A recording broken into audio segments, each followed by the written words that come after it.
presento brevemente a Gabriela, que ya es muy conocida por muchos de nosotros, maestra, licenciada en Educación y magíster en Educación y Sociedad por la Universidad Católica del Uruguay. Ha desempeñado distintos roles como coordinadora en organismos públicos de educación, potenciando la educación mediada por tecnología. Fue docente de educación primaria y de grado y posgrado en áreas vinculadas con las nuevas tecnologías y de investigación en educación. Y también ha ocupado puestos de gestión académica en la Universidad Ort en la maestría de formación para formadores. Y por lo que vemos entonces ha estado y está muy cerca de temas vinculados con la formación docente. La hemos invitado a esta conferencia que hemos dado en llamar Las tecnologías y los procesos educativos, sus posibilidades para la evaluación de aprendizajes, es decir, desde los planteos que dejó realizados Martina, acercarnos con un poquito la lupa a temas de evaluación. A los efectos prácticos, si han participado de las conferencias anteriores, yo estaré un poco más atento al chat, donde ustedes pueden ir haciendo comentarios que puedan surgir a partir de las reflexiones que nos comparte Gabriela, o preguntas que después pueden ser una buena materia prima para el intercambio que podemos realizar luego de que ella pueda terminar la exposición. Y ella va a estar más concentrada precisamente en llevar adelante su presentación. Bien, Gabriela, todo tuyo. Bueno, vamos a probar si se escucha bien, lo primero. Sí, perfecto. Bueno, un gusto y comenzar por agradecer, realmente agradecer, es importante, y en este caso a las autoridades educativas del Instituto de Formación Docente Elbio Fernández, agradecer a mis compañeros de esta institución, los colegas, los profesores, con los cuales uno aprende cada día, cada vez de sus reflexiones, las salas docentes, de la práctica. Agradecer también a otros colegas de otras instituciones y a mis estudiantes, a los estudiantes en especial de Elbio Fernández, también que se están preparando para esa tarea tan importante que es la de maestro, que es una tarea que uno abraza con mucha ilusión, como lo hemos hecho todos los maestros. Vamos a compartir entonces reflexiones sobre un tema y voy a ver si podemos entonces compartir esta pantalla, sobre un tema que convoca, ¿sí?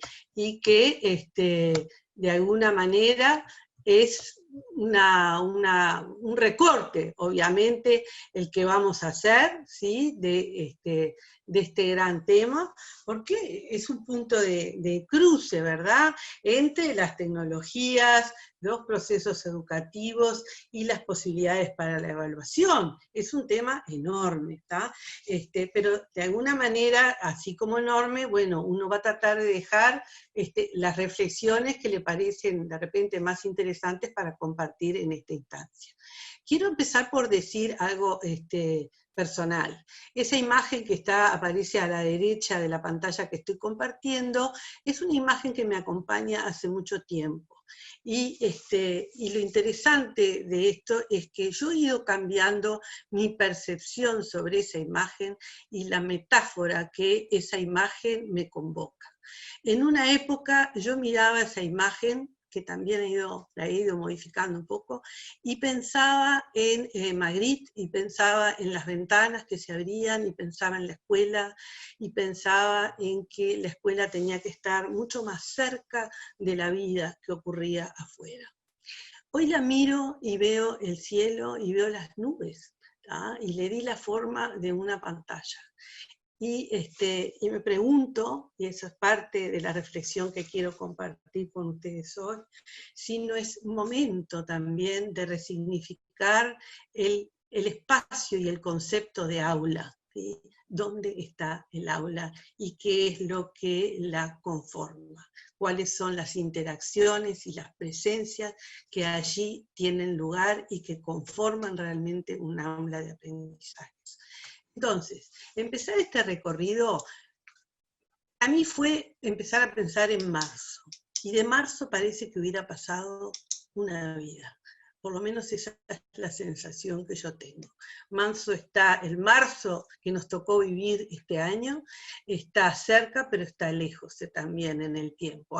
Ha corrido mucha agua debajo del puente, ¿sí? Y la primera sensación que uno recuerda de ese marzo, con apenas 2 clases o una clase presencial desarrollada con los alumnos, fue la perplejidad que uno sentía frente al cierre del sistema educativo inamovible, como uno lo conoce, estructurante, como uno lo conoce, de la vida de los niños, de la familia, de los docentes, de la vida de las sociedades desde hace muchísimos años. Y también al comenzar con una tecnología rápida, que fue rápidamente adoptada, como es esta, la que estamos viviendo ahora, la de Zoom, una pregunta que yo me hacía y creo que todos nos hacíamos: ¿el futuro es esto? Porque asustaba un poco esa situación. Entonces, UNESCO ha seguido bien de cerca, ¿tá?, qué es lo que ha ido ocurriendo, ¿sí?, con ese impacto del COVID-19. Y el mapa que está abajo, ¿tá?, que ha ido evolucionando, y en realidad es un mapa dinámico que se puede consultar en la página de UNESCO, muestra no solo el avance del COVID, sino el avance del cierre de las clases presenciales en el mundo. Y ese avance, ¿sí?, dejó a más de 1.200 millones de estudiantes, 70% de los matriculados, 153 países en cierres totales de los sistemas educativos en el modo presencial, diría yo, ¿sí? Además de eso, dice UNESCO, hay que agregarle otros millones, que no sé cuántos son, de estudiantes más, que pertenecen a los sistemas educativos que tuvieron cierres parciales, en los cuales, son los de color rosado, se encuentra el Uruguay hoy, desde la apertura de las escuelas rurales. Entonces, en realidad, hemos vivido en estos meses lo que yo he dado de llamar, porque no se me ocurre de otra manera, como un Zoom reality, como una vida en Zoom, en la pantalla, ¿no? Y ESAL UNESCO habla de la COVID enseñanza. Bueno, no sé, ya lo iremos viendo qué ha significado. Pero junio para nosotros es el día después. ¿Tá? Junio, esperamos que así sea el día después, esperamos poder volver parcialmente, o veremos cómo, a las clases. En realidad sabemos que el futuro para mí no es eso que vivimos, pero la pregunta para mí sigue siendo si el futuro es ahora. Y yo creo que sí, y esa es un poco la presentación hacia donde quiero enfocar. El futuro es ahora en el sentido de que depende mucho de lo que decidamos hacer, ¿sí? El futuro que vamos a poder construir para nuestros niños, nuestros jóvenes, nuestros estudiantes, en poco tiempo, ya ni siquiera pensando en el año que viene, con una realidad que no nos va a dejar en el mismo lugar en el que estábamos de empezar.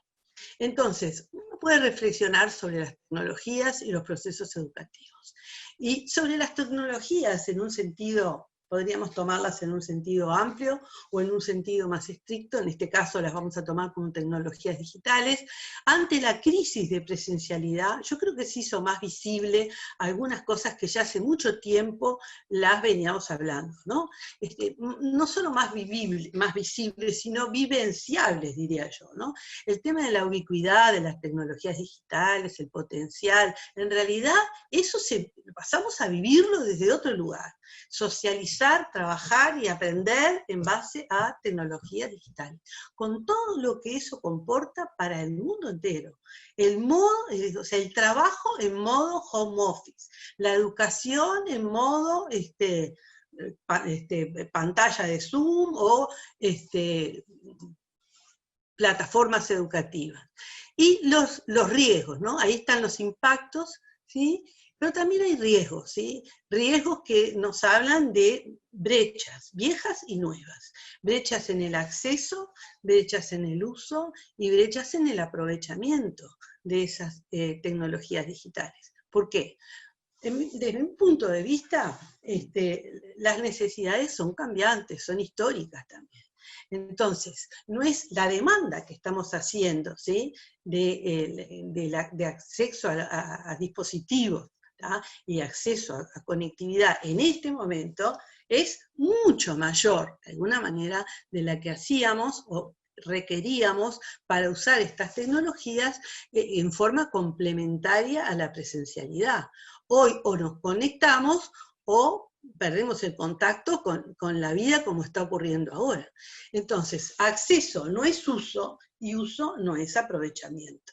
El acceso, sabemos que hay personas que están teniendo dificultades con acceder a algunos dispositivos, ¿sí?, que los dispositivos mayormente empleados en muchos casos son los celulares, y entonces uno se pregunta, bueno, ¿es ese el dispositivo para acceder de manera estable a el uso de plataformas educativas? Una cosa es googlear o participar de una red, otra cosa es de una manera estable. La conectividad desde las casas que los niños, los adolescentes, los profesores necesitamos para acceder a todos estos procesos es mucho más intensiva. Y luego está el aprovechamiento, ¿no? Los niveles de aprovechamiento de estas tecnologías tienen que ver con cómo voy a aprovechar pedagógicamente esas disponibilidades de estas tecnologías tan formidables que estamos teniendo. Entonces, la variable pedagógica me parece a mí que es una variable súper importante, muy importante en este encuadre.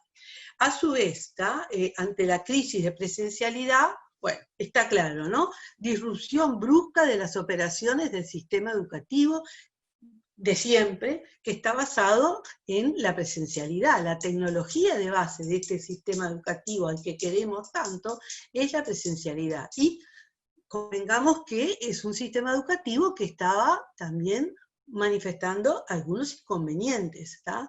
A nivel internacional, para dar cobertura y acceso a millones de niños y jóvenes que quedan fuera del sistema. A nivel de país, ese no es tanto el problema es la permanencia y el aprovechamiento, ¿sí? Lo mismo en la parte de tecnología, tenemos, diríamos, un amplio acceso, ¿sí?, a nivel de país, ¿sí? Es muy amplio acceso y las brechas entre quintiles y eso realmente se han achicado muchísimo. Pero de nuevo, como decíamos, el uso que le tenemos que dar ahora es otro. Entonces, ¿qué pasa con el impacto de la tecnología, cómo la hemos estado utilizando? Yo creo que la hemos estado utilizando en lo que yo llamaría un modo de emergencia, ¿tá?, con una orientación sustitutiva, compensatoria, sí, para la gestión, para la enseñanza, para el aprendizaje y la evaluación. ¿Quiere decir esto que estas tecnologías no son las que deberíamos usar? No, por el contrario, son muy buenas, realmente. ¿Quiere decir que hicimos mal? Tampoco. Hicimos exactamente lo que debíamos que hacer y la respuesta del sistema educativo creo que fue muy contundente y encomiable, ¿tá? Pero pensando en el día después, pensando en el mañana, tenemos que afinar la puntería, afinar porque creo que podemos hacerlo mejor. Pasado el primer shock, bueno, vamos por más y mejor. Bien. Entonces, hace mucho tiempo venimos hablando del impacto de la tecnología en los procesos educativos, pero tiempo, ¿verdad? Todos podemos nombrar autores. Yo me tomo el atrevimiento de traer aquí algunos que me impactaron en su momento y que creo que están buenos recordar. Hace 20 años, José Joaquín Brunner, chileno, hablaba de que se estaba gestando una cuarta revolución educativa tan importante como la formación de la escuela, el surgimiento de los sistemas escolares públicos, la masificación educativa de los siglos XIX y XX. Cambios de paradigma muy grandes, decía él, que afectaban los modos de concebir y producir la educación. 10 años después, en 2010, otro filósofo, filólogo bien importante, Milad Duely, profesor de la Sorbonne, muy bueno, va para otro lado, habla del impacto en la sociedad, habla de que los cambios son tan grandes que son un proceso civilizatorio mayor, que cambian los modos de ser y de estar en el mundo. Entonces, de alguna manera uno piensa, bueno, pero la escuela siempre es la escuela del momento, de la vida, ¿tá? Entonces, que le toca del tiempo que le toca vivir. Entonces, ahí hay que sintonizar bien qué es lo que está pasando y cómo nos ponemos a tiro. Finalmente, ¿tá? Un filósofo bastante reciente y que está hablando del problema del COVID-19 hoy, Yuval Harari, de origen israelí, dijo algo que me pareció bien oportuno para este cuento. Él dice que las emergencias aceleran los procesos históricos en la toma de decisiones sobre el uso de tecnologías. Si será cierto. No solo para el tema de las vacunas, sino para el tema de estas tecnologías de la educación. Y también acota, las decisiones de emergencia tienden a hacerse estables. Bueno, y ahí yo veo un riesgo, ¿sí? No por las tecnologías, sino por cómo las vamos a usar, porque sabemos que este proceso en el cual hemos estado sumergidos, ¿tá? De no sé cuántas horas por Zoom, no sé cuántas horas, es insostenible. No se trata de volcar el esquema de la presencialidad a la nueva tecnología o a las tecnologías que tenemos hace tiempo, pero que ahora empezamos a utilizar intensivamente por necesidad, diría yo, ¿no? Nadie, dice Harari, hubiera considerado parar el sistema educativo para hacer una experiencia y pasarse del todo a la educación en línea. Pero esto ocurrió, bueno, ¿y qué vamos a hacer con eso? Entonces, las brechas son de acceso, son de uso, son de aprovechamiento, pero no solo por las personas, diría yo, sino también en las organizaciones. Hay organizaciones que pueden, ¿sí?, acomodar el paso mejor a esta situación que otras. Si pensamos en las organizaciones muy grandes, con enormes cantidades de estudiantes, ¿sí?, enormes cantidades de profesores, y de repente con problemas de acceso a dispositivos y internet de parte de los estudiantes y tal vez profesores, ahí capaz que las decisiones y las dificultades son diferentes a instituciones que tienen grupos más acotados, que la relación, la ratio entre profesores y docentes es mucho menor, etc. Entonces, nos vamos para mí a este tema, el de la educación en línea y nuevas modalidades mixtas de educación, y lo que eso va a significar para la evaluación. Básicamente, el director Silva estaba hablando de que no volvemos a las clases como estábamos antes, que el escenario futuro es de futuro próximo, es de una combinación de modalidad presencial con modalidad a distancia o en línea, semipresencial. Entonces, sabemos que estas modalidades definen un nuevo escenario en donde el concepto de aula tiene que ser resignificado, ¿tá? Pero también tenemos que saber que estas modalidades requieren también, si se van a implementar totalmente a distancia, un enfoque sistémico, ¿sí?, importante, que tiene el componente pedagógico, el tecnológico, el gestión administrativo. Y que sí la pedagogía y las teorías pedagógicas, vaya si tienen lugar en estos escenarios.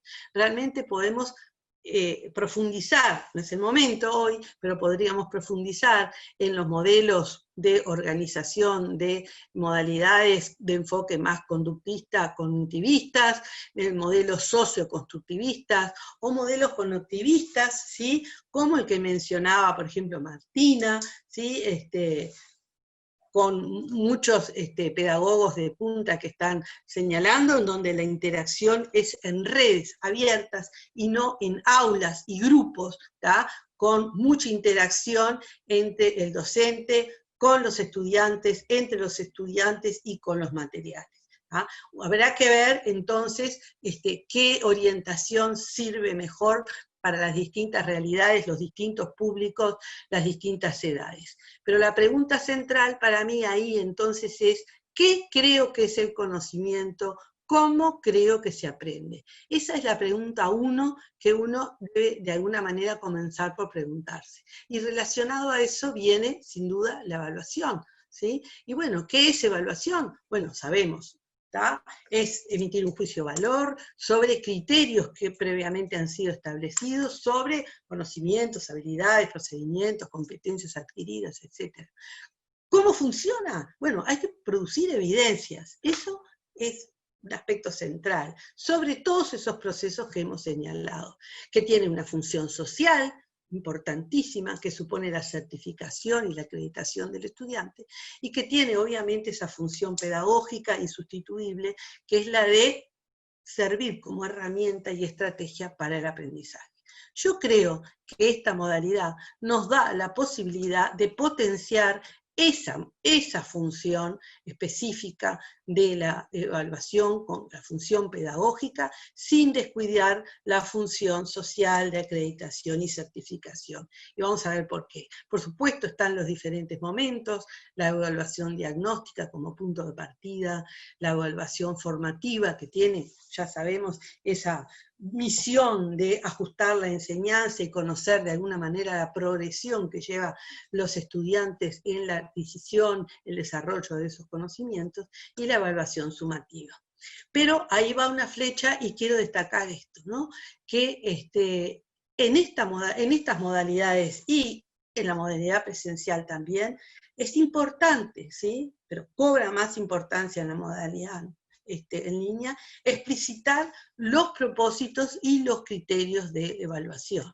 Cuando uno explicita los propósitos y los criterios de evaluación por los cuales, ¿no? Con los criterios por los cuales uno juzgará la información, entonces la evaluación realmente se transforma en un instrumento de aprendizaje. Y eso hay que hacerlo explícito en un escenario de educación no presencial, ¿ya? Bien. Posibilidades de las tecnologías digitales para la evaluación.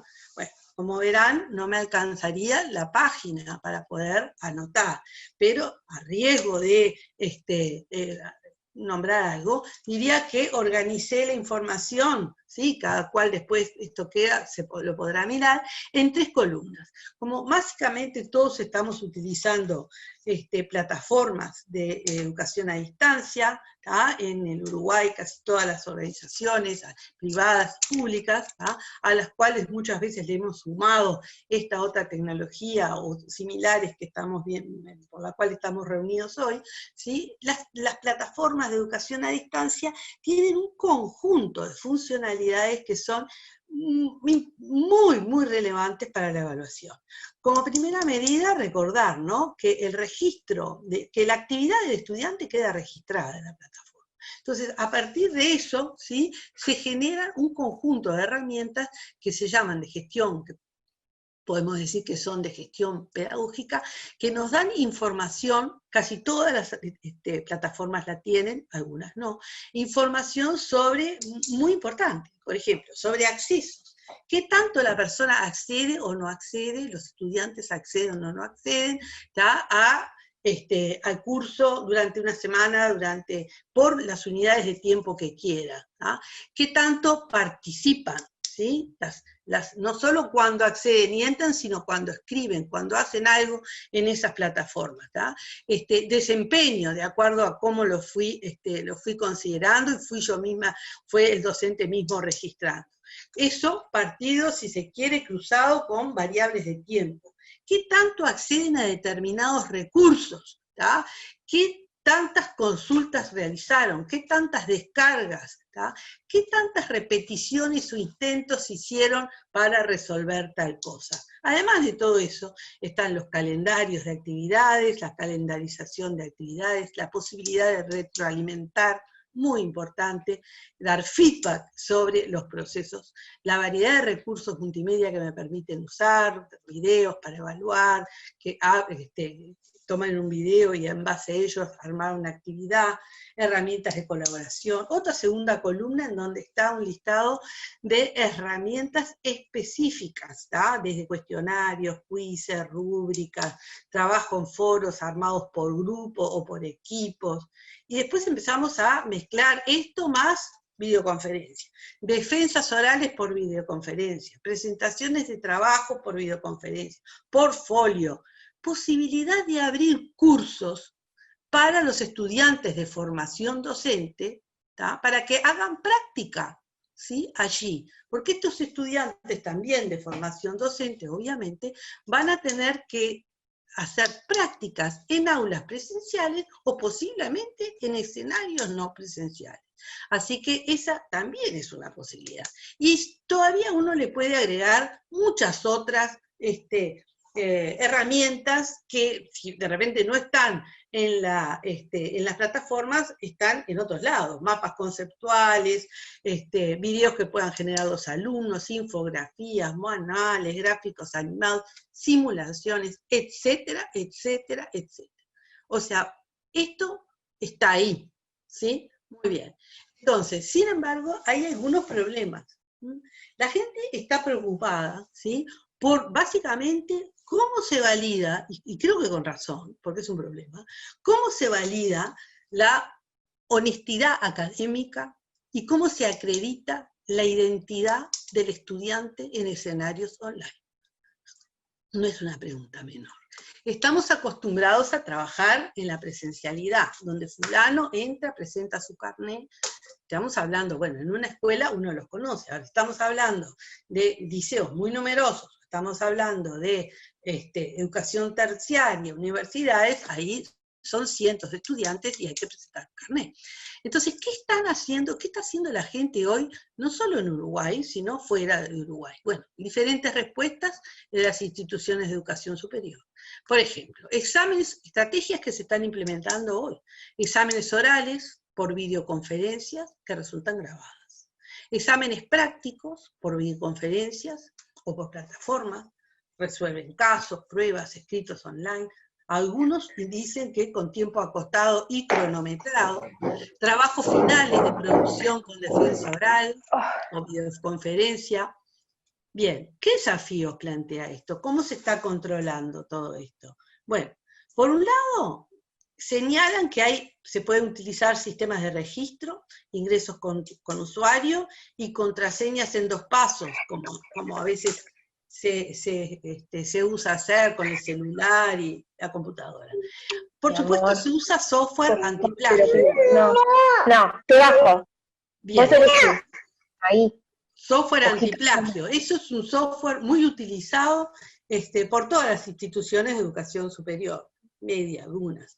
También esto me pareció creativo. El ingreso a exámenes y defensas que se dan por videoconferencia con la cédula de identidad o el DNI, si es en la Argentina, en la mano frente a la cámara.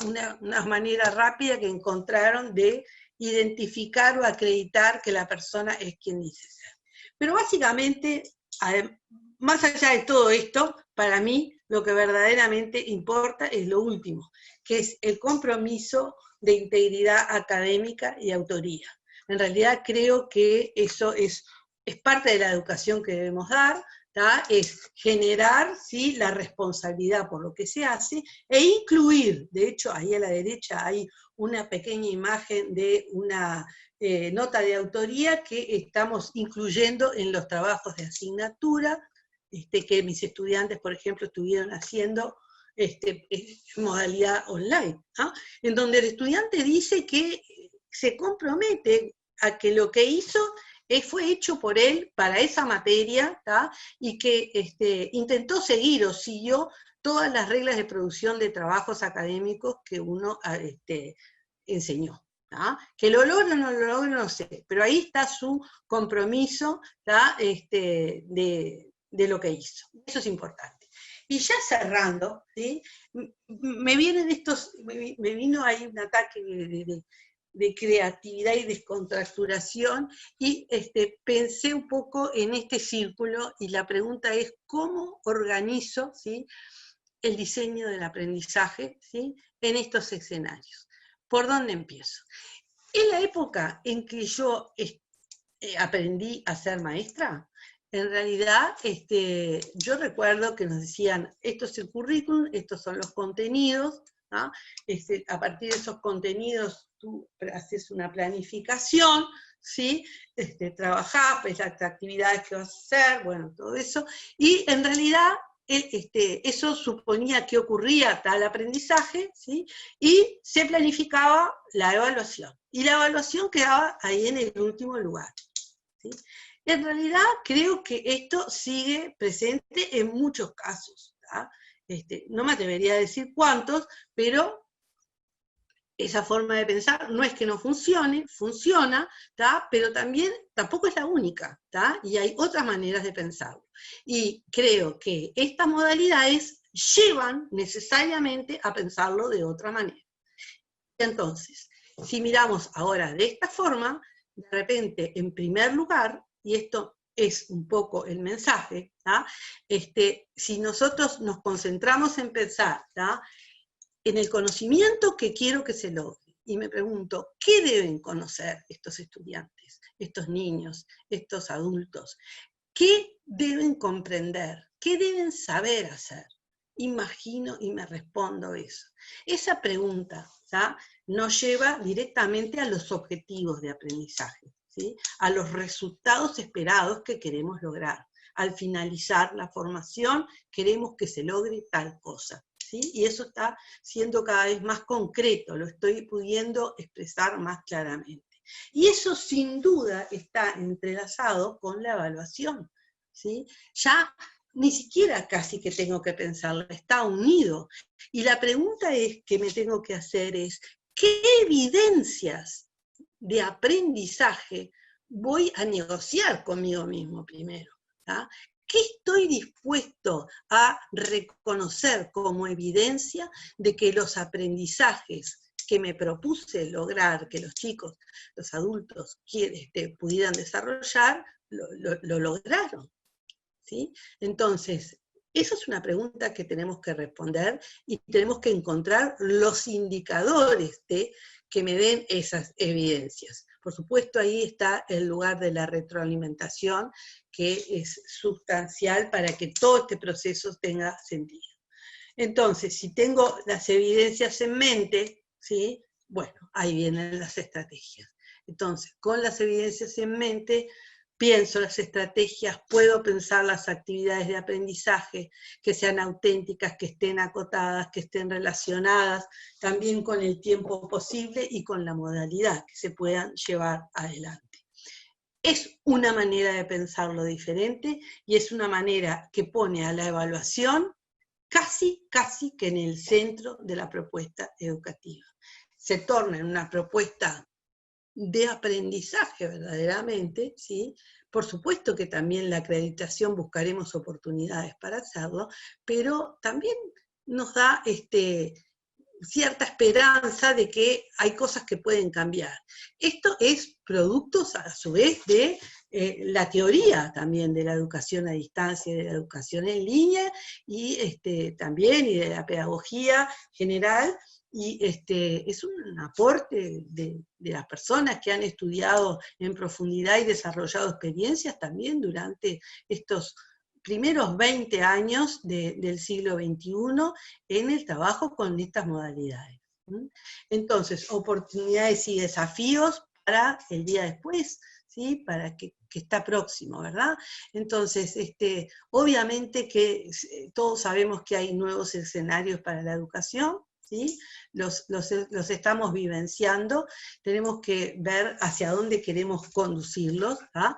Creo que está la posibilidad, la oportunidad de verdaderamente pensar en diseños centrados en el aprendizaje, que el centro sea el aprendizaje, porque tampoco tenemos tiempo para perder, porque pasaron varios meses, ¿sí? Hay niños, hay jóvenes que necesitan respuestas, que van a tener que de repente quedaron sin poder acceder a educación, que van a tener que ponerse a punto con los que sí pudieron, ¿tá? Y necesitamos diseños muy focalizados en lo que queremos lograr. O sea que también está la oportunidad de mayor respuesta a las diferentes necesidades de aprendizaje, ¿sí? Y respuestas más personalizadas, si se quiere, a las necesidades de distintos públicos. Entonces, si la evaluación resulta planificada, explicitada, orientada, como instrumento de aprendizaje, yo creo que se transforma como en un organizador también de la propuesta pedagógica. También está ahí nuestro rol docente como diseñadores de experiencias de aprendizaje en nuevos escenarios. Este es un llamado, ¿tá? También a resignificar nuestro rol docente, porque el cambio de tecnología es muy fuerte, ¿tá? Entonces, uno tendrá que encontrar su paso, su tiempo, encontrarse a sí mismo en este nuevo escenario. Lo presencial es insustituible. Eso es algo que uno lo siente realmente profundamente. Pero tenemos que entender que la docencia es una profesión que requiere adaptarse al tiempo que nos toca vivir y encontrar buenas respuestas para los jóvenes cuyas oportunidades no podemos dejar pasar. Entonces, resignificar también el aula, ¿sí? Lo que entendemos por aula y la presencia del docente, la presencia de los estudiantes, la presencia social en esos nuevos escenarios y las interacciones que se podrán generar, me parece como bien importante para poder dar pasos seguros, confiados y esperanzados para ese día después que está tan próximo. Bueno, muchas gracias. Ahora lo que vemos de repente son las preguntas que puedan ir surgiendo de ustedes.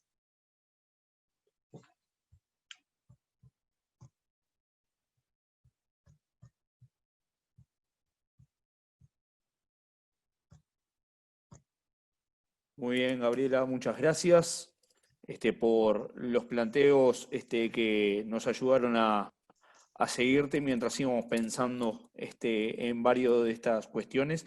Pueden ir, no fueron surgiendo, se ve que estaban todos con bastante atención siguiéndote y creo que también fue muy, muy claro en el hilvanado del desarrollo. Pero pueden ir surgiendo ahora mientras vamos intercambiando. A mí me surgía una que tiene que ver con la última diapositiva, de ahí del rol docente como diseñador de experiencias. ¿Por dónde pasarían para ti esas experiencias precisamente cuando estamos un poco más distanciados? Digamos, ¿a qué le llamás o cuál sería una nueva concepción de experimentar en las relaciones con los demás, con el mundo, con materiales, para que efectivamente sean valiosas para el aprendizaje? Bien, cuando uno dice experiencias, en realidad yo pienso, diseñar el aprendizaje es una metáfora. Verdaderamente uno no puede diseñar el aprendizaje de otra persona. Es algo que tiene lugar, ¿verdad?, en nuestra cognición, ¿sí? Que sí, se juega el partido con otros, eso es una convicción también, pero de repente uno lo que puede diseñar son las situaciones de aprendizaje, le llamaremos estrategias, ¿sí?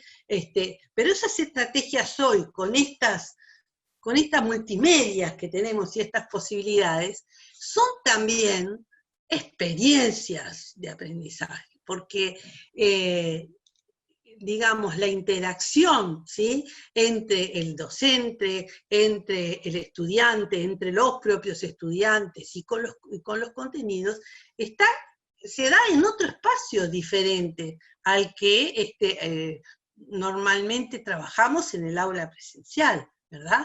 Y lo podemos incluir, ¿sí?, muchas otras cosas que puedan entrar en juego en esos diseños que hagamos.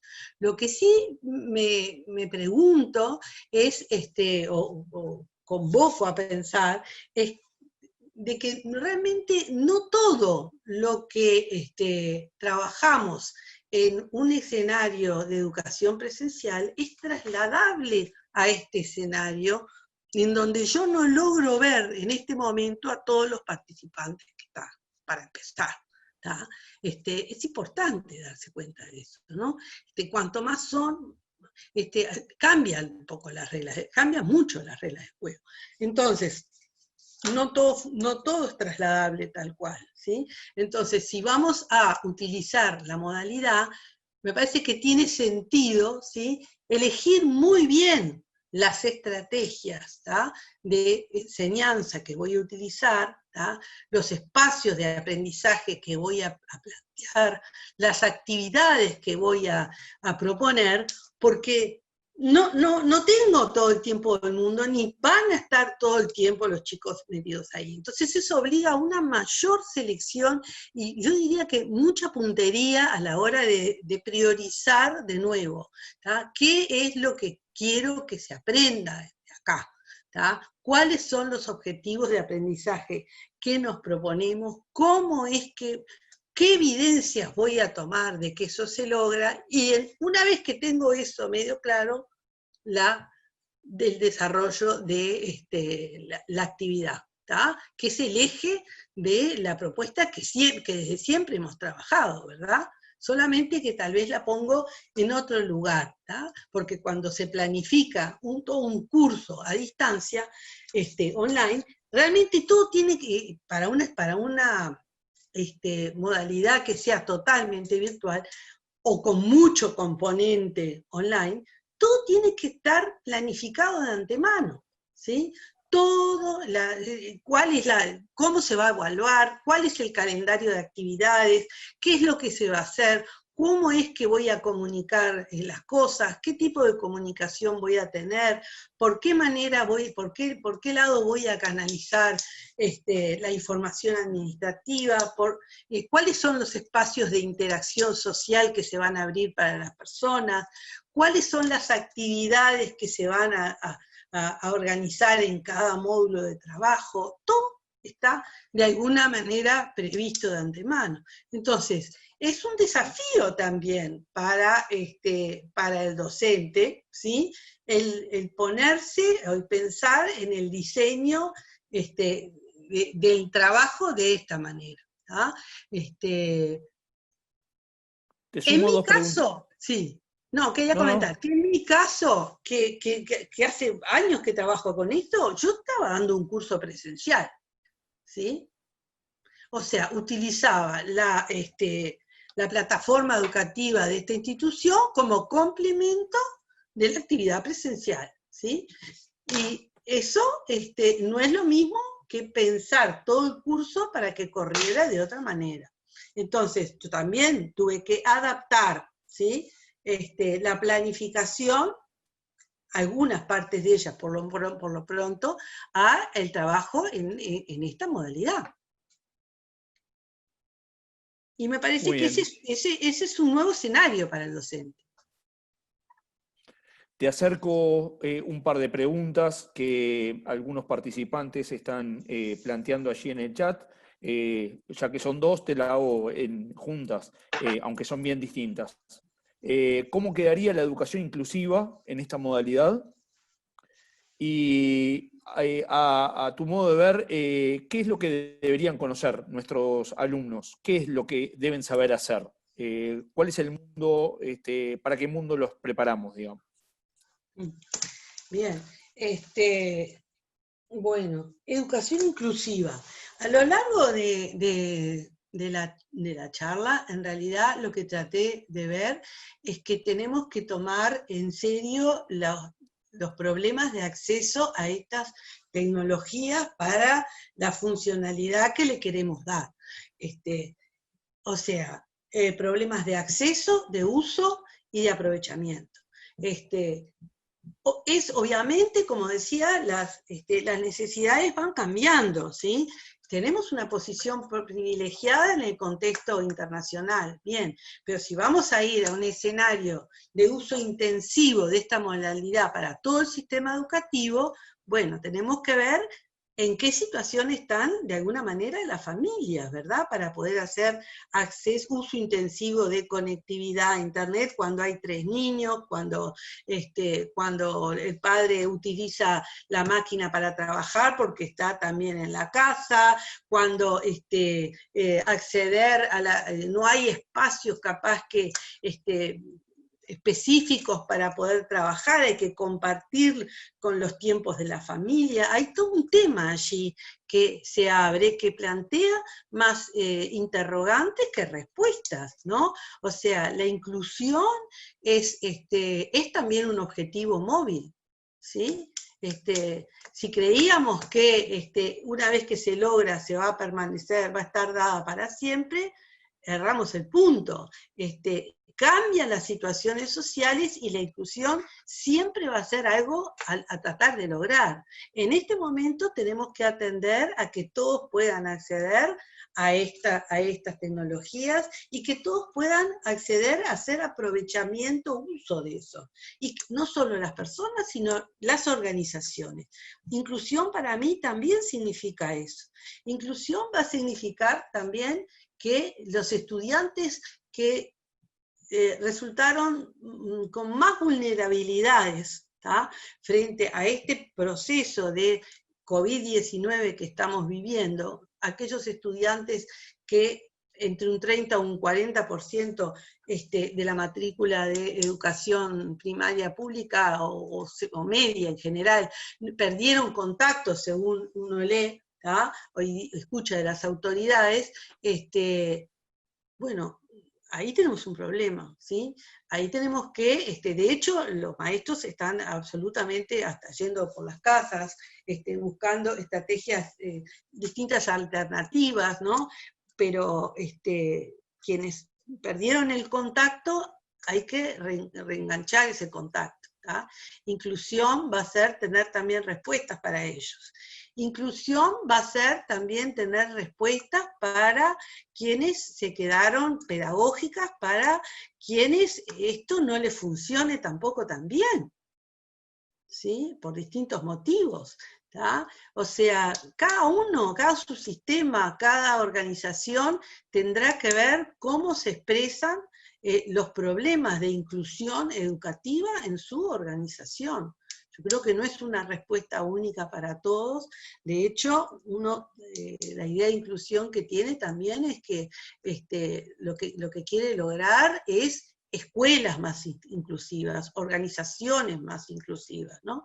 Entonces, hay que interrogarse eso también desde el escenario de cada organización y su sistema. Y la pregunta sobre qué aprender, bueno, esa es como la sellada, diría yo, ¿tá? ¿Qué deben aprender? Me la rifé, no sé qué contestar, es difícil contestar esa pregunta. ¿Qué deben aprender para prepararse para un mundo en donde un día se terminaron las certezas y amanecimos donde no había más clases presenciales en todo el mundo, o en gran parte de ellas? Yo creo que básicamente tienen que, y ahora voy a talentear un poco, porque la verdad que quién puede tener el oráculo, ¿no? Pero tenemos que aprender a ser resilientes, aprender a adaptarnos a los cambios, aprender a armar el tablado y aprender a aprender en las circunstancias que nos toque vivir, ¿no? Ciertamente es conocimiento en la práctica también, conocimiento sobre la acción, conocimiento pensado en aplicarlo en la vida real. Y eso ciertamente tal vez tenga mucho también de competencias transversales. Muy bien. Te acerco otra donde se plantea que la virtualidad en este momento ha llevado al consumo de actividades diseñadas por otros. Entonces, a los obstáculos en el uso del dispositivo se suman otros de orden didáctico. ¿Qué podría sugerir para superar esto desde la formación inicial de docentes? Bueno, yo vuelvo, o sea, estamos en una situación de emergencia. Frente a una situación de emergencia, las soluciones son de emergencia, ¿verdad? Entonces, bueno, gracias que tenemos actividades desarrolladas por otros que puedan ser buenas para poder trabajar, producir y aprender. Primera cosa, no me parece malo. Me parece que se puede aprender de las buenas cosas, de las buenas prácticas de otros. De hecho, estaría bueno compartir mejores prácticas en todos los ámbitos de uso de estas tecnologías. ¿Qué deberíamos? Bueno, yo creo que en la formación inicial y continua de los docentes, estamos llamados a crear espacios de reflexión como esto, porque esto es un conversatorio también, no es solo una charla, ¿no? Espacios de reflexión porque hay muchas inseguridades, hay muchas cosas que no están ciertas, que no se saben, y no creo que las soluciones se generen en solitario. Realmente se construye con otros. No hay respuestas sin otros. Entonces me parece que abrir espacios para pensar ese rol, ¿sí? Docente en estos nuevos escenarios es realmente importante. Si era por ahí la pregunta. En la formación inicial tiene que estar ese espacio, ¿sí? Tiene que haber espacio para pensar también actividades, para compartir mejores prácticas de uso de estas estrategias, qué funciona, qué no funciona, también desde la perspectiva de los estudiantes, ¿sí?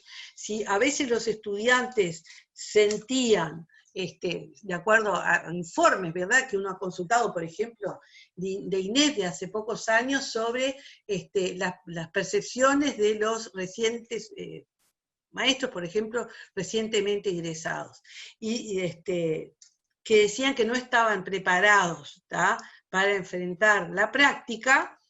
Bueno, entonces, porque la formación inicial que tenían no los preparaba en todo su sentido, bueno, no sé, eso siempre un poco pasa. El periodo de trabajo de un Nobel es de aprendizaje también.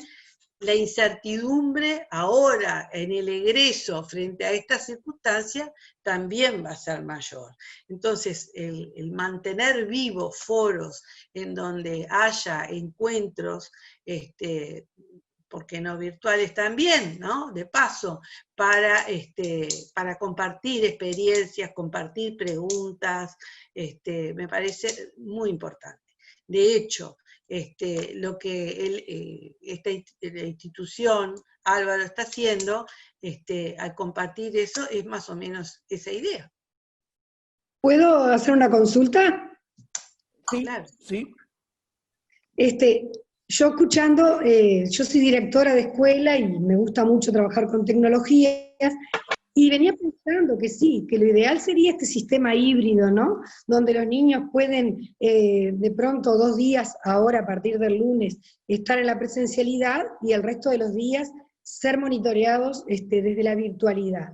Pero pensando en una escuela de contexto bastante vulnerable, donde la mayoría de los niños no tienen conexión a internet, y donde, contrariamente a lo que planteaba Ditel recién, los maestros han elaborado productos, foros, bueno, bastante material, y ha sido desaprovechado ya que muy pocos niños se han podido conectar. Traer todo ese material al aula el día que están con el maestro, sería un uso, porque Gabriela también hablaba, ¿no?, de el acceso, el uso y el aprovechamiento. Ahí estaríamos realmente haciendo un aprovechamiento de la tecnología, o sería algo como que no tendría sentido que lo pudiera hacer el día que está con el niño en la presencialidad, donde tiene el acceso a la escuela. No sé si me explico la pregunta. Sí, sí. A ver, yo lo que intenté compartir desde mi experiencia es que tal vez la forma de planificar las actividades y focalizarse en las actividades, focalizarse en los conocimientos que quiero que se aprendan, en las evidencias que voy a tomar como evidencias del aprendizaje en la evaluación, que surgen por la necesidad de pautar muy bien los procesos en un escenario en el cual uno no ve a las personas, como es la educación a distancia, sobre todo de hace unos años también, ¿verdad? Hace que esos procesos estén todos muy planificados. Que esa pedagogía, ¿tá? Y que esa didáctica pueden de alguna manera servirnos, me parece a mí, para distintos escenarios, que nos pueden ayudar también, ¿tá? A planificar actividades que tengan sentido también en la clase presencial. No quiere decir que si yo, ¿tá? Planifiqué, si identifiqué que tienen que saber tal cosa, ¿sí? Identifiqué que aprendizaje lo voy a pensar en términos de tal cosa que identifiqué y tales indicadores. Y pensé una actividad en la cual tienen que utilizar internet y plataforma, y no hay internet y plataforma, bueno, entonces no la van a poder hacer ahí. Pero capaz que todo el resto de las cosas sí se pueden aplicar, ¿tá? O de repente, en la propia escuela, sí hay internet y hay acceso a las computadoras y esa actividad la pueden hacer allí, ¿tá? O sea, me parece que cada organización tiene que ver para qué va a usar la tecnología, ¿eh? De acuerdo. O sea, me parece que la oportunidad también de la presencialidad para establecer el vínculo y nutrir el vínculo es insustituible, ¿tá? Entonces, todo lo que sea la emoción, el contacto, aunque tiene que ser medio lejano, pero la sonrisa, el estímulo, el reconocimiento, todo eso pondría mucho también el énfasis en que esas oportunidades de encuentro sean gratificantes, no solo productivas en términos de aprendizaje, sino que también sean muy gratificantes y que den al niño, sobre todo, la idea de grupo, ¿no? De estar con otros verdaderamente, porque los adultos entendemos muy bien que está la otra persona. Esto es una pregunta más para Daniel Díaz que para mí, ¿verdad? Pero no, los adultos vemos que está la otra persona, la presencia de la otra persona, pero el niño lo debe vivenciar de otra manera esto. Entonces, la presencia en el aula tiene toda esa cantidad, toda esa serie de connotaciones tan importantes que no deberíamos dejar, ¿tá? En líneas generales, de aprovecharlas para, me parece, ponernos en pantalla. Sí, igual aprovechar actividades sin perder ese espacio de encuentro que es tan productivo. Bien, gracias. Muy bien. Muchas gracias, Gabriela, por esta y por todas las respuestas y por todo el desarrollo de la presentación, que fue avivando estas reflexiones que también quedan reflejadas en el chat. Nosotros en estos días les estamos haciendo llegar, ojalá las estén recibiendo bien, si no después nos dicen, las grabaciones de las sucesivas conferencias, con las respectivas presentaciones también, como para que ahí queden nombres de autores, si uno quiere profundizar, conceptos, si uno quiere profundizar, pueden volver preguntas, uno las puede compartir con otros, y eso también puede ser un efecto multiplicador en otros espacios. Nosotros les agradecemos esta participación y la de todos aquellos que pudieron disfrutar de distintas instancias de este ciclo. El Elvio, su Instituto de Formación Docente, también quiere recorrer este conjunto de propuestas que bueno, mediante otros formatos, como fue este ciclo durante un mes, pueda llegar a aportar reflexión y formación permanente para todos quienes estamos vinculados de alguna manera a la educación. Muchas gracias a todos, quedaron muchas cosas en el tintero, nos ajustamos al tiempo para no agotar nuestros cansancios y nuestras pantallas, que deben haber sido varias también durante el día. Nos vemos entonces. Un abrazo para todos, muchas gracias.